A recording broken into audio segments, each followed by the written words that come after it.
पालकांचे ऋण फेडणे कठीणच असते। हॉस्टेलला जाणाऱ्या लेकराची बॅग भरणारे आईबाबा पाहून तुमचेही डोळे पाणावतील।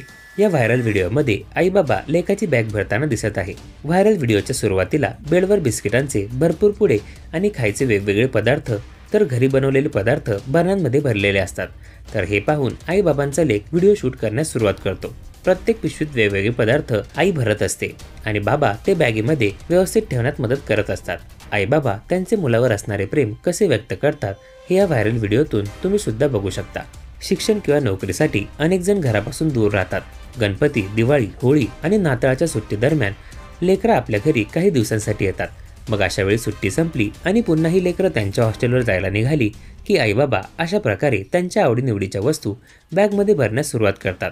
ब्रशपासून ते अगदी खाण्यापिण्याच्या सामानापर्यंत सगळ्या वस्तू नीट ठेवल्या आहेत ना हे सुद्धा पाहतात आणि कोणत्या गोष्टीची कमी पडणार नाही याची पुरेपूर काळजी घेतात। सोशल मीडियावर हा व्हिडिओ आता तुफान व्हायरल होत असून घरातून निघताना मुलांसाठी त्यांच्या आवडीच्या वस्तू बॅगमध्ये भरणे ही फक्त एक भावना नसून प्रत्येक पालकाचं प्रेम आहे, असं कॅप्शन या व्हिडिओला देण्यात आलं आहे। नेटकरी सुद्धा हा व्हिडिओ पाहून खूप भावुक झाले आहेत। तर काही हॉस्टेलमध्ये राहणाऱ्या मुलांना हा व्हिडिओ पाहून त्यांच्या घरच्यांची आठवण आली आहे, असे ते व्हिडिओच्या कमेंटमध्ये सांगताना दिसून येत आहेत।